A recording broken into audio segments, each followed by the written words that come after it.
We're a financial services technology company, and we specialize in providing compliance solutions for a very specific problem that European banks are facing. Yeah. And that's called PSD2, or Payment Services Directive number 2. Yeah. The reason the European Central Bank has issued this directive is to increase competition among banks, deregulate the banks, and allow for third parties to provide banking services and financial services Yeah. to consumers. So what about that they made this regulation, and what I've understood that you are the only company who is providing these your services. So how it's funny, isn't it? It is. I mean, we're in a good spot. The regulation is extremely complex. It takes a lot of engineering to solve it, and there's a deadline. Yeah. January 2017. Yeah. So I understood. So if you started to try to do something right now, Yep. it would take you at least 6 to 9 months to do something. Yep. It's already 2016. Yeah. So So you in a bit hurry then. we're a little ahead of everybody. In Yeah. fact, we're way ahead of everybody. So much so that we have partnerships with very large global companies that are our implementation partners. And we work right now with some of the largest global banks already in Europe. How did you? What is your background? My background is... How did you end up here? Well, I had my last job in the world of banking I was Global Chief Technology Officer of Citibank. Yeah. So Citibank, in my group, we moved $3 to $9 trillion a day, or about 1.25 quadrillion a year. Yeah. So Quite a bit of money. it's quite a bit of money, and the interesting thing about that is it actually makes Citi the largest global transaction services bank in the world. We are not the largest bank, but in terms of providing transaction services, we are the largest bank in the world. Okay. Or Citi is, rather. So I took that background and I saw a problem, and that problem is there's something fundamentally wrong with the global financial system in regards to moving money. Mm-hmm. There's not an easy way to move money from one country to another, from one person to another. No, it's a nightmare. It is a nightmare, and it's expensive. Yeah. And all the rails, all the monetary rails that are used to do this were invented before the internet. So they're all very old. The credit card was invented in 1959. Yeah. It's still the same thing. The legend is that the banks are using the money that time for investing to interest and like that. That's absolutely correct. That's actually... So it's not only about the technology, that the technology is slow, but they are also using the money there. But the technology is slow. Yeah, that's what I understood. Because it is slow, money sits somewhere. Yeah. And so if you're a bank, you just don't let money sit somewhere. Of course not. You have to put it to work, and banks do that largely in foreign exchange. When we make foreign exchange trades and hedges. So that's how banks make a living. How do you see that's going to develop? Is it like is it so big business for the banks that they don't want to change it, or is it now because it is a very large business for the banks, but at least in Europe, the net effect of PSD2 will take away that business. That's what I was thinking. Yeah. And so the movement of money will be instant. Yeah.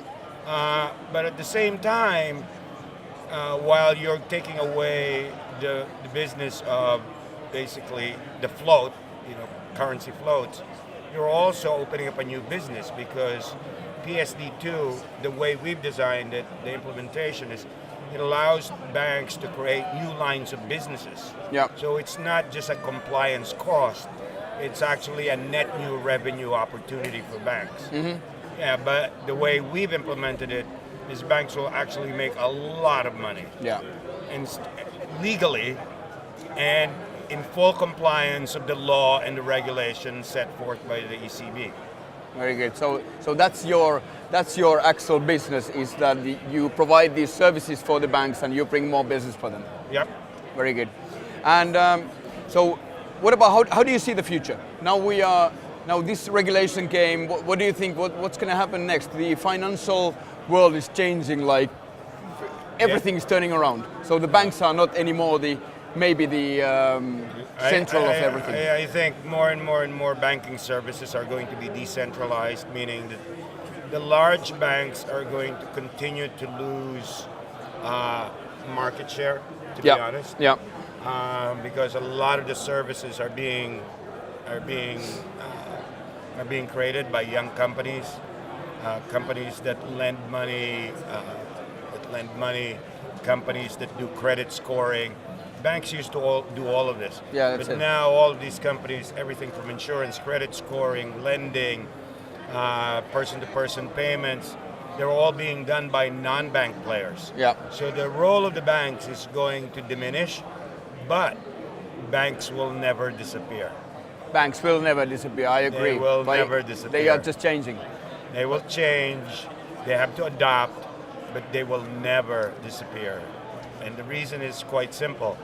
People at the end of the day still want to put their money somewhere. They're not going to put it under their pillow. Bitcoin, somebody just said some statistic there that they do 5.5 billion a year now, or whatever the number is. No. And as I said to you, Citibank alone does about 3 to 9 trillion a day. So not afraid about Bitcoin, number one. Number two, Bitcoin is too slow. Yeah. It takes one Bitcoin transaction 1 minute to clear. There is no way I can ever, if I was still CTO at Citibank, I wouldn't even consider it. We do so many transactions per second, hundreds of thousands of transactions per second, that there is no possible way that we would ever consider something that does one transaction a minute. It doesn't work. Yeah, it doesn't work, does it? It doesn't work at all. No. And cryptocurrencies is a different story. Yeah. Because the crypto dollar, a crypto yen, a crypto euro, that's a whole different thing. Yeah. So just using blockchain and... Well, I'm not sure if you'll use blockchain. No? You may not use blockchain, but the fact is, all currency by definition is pretty digital. Yeah, well, it is. When money is issued by a central bank, it's not. It can do it one of two ways. It can print the money, or it can just press a button, and money enter is released. Button. Press the enter button, and money is released into the economy. Yeah. So there's always been a cyber crypto digital aspect of money that existed, and I think that'll become more and more profound as payment systems move towards not only your mobile phone, but any other device. In the future, every other device will be able to go and send and receive money, whether it's your pen, your watch, your phone, your car. These are all going to be vehicles or ways to send and receive money. Yeah. It will exist everywhere. Everywhere, yeah, I agree. Yeah, it's gonna be interesting times for sure. Next 5 years, it's gonna be. Oh, it's going to be a fun time. Yeah, it's gonna be a fun time. Let's just take enough popcorn for us that it's gonna be like a movie. One last question. Have you been in Arctic15 before? No, this is my first time in Arctic15, and I can tell you that this is one of the best conferences I've ever been. I mean, the size is just right. The quality of people is amazing. The events, by the way, are epic. Yeah. I mean, I've never had so much fun in a conference. Usually in a conference it's really boring. Boring is not the word for Arctic15. No, it's not, is it? It is not the word. This is the most exciting, most fun conference I've ever been in. And the quality of people here is just amazing. Just amazing. It's good to hear. How long are you going to stay here now? Now I'm being convinced. I think I'll stay here much longer, even after Arctic15, because I'm enjoying myself a little too much in Finland. Funland, as they were saying. Funland.